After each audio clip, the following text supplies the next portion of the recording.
Bianca, come puoi creare senza vedere?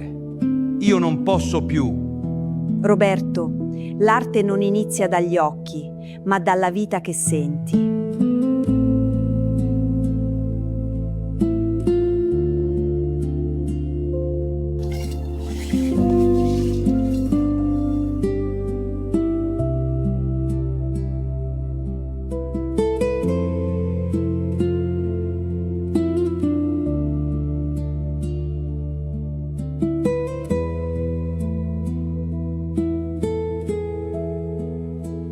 La bellezza non è nella perfezione, ma nel coraggio di guardare oltre l'ombra.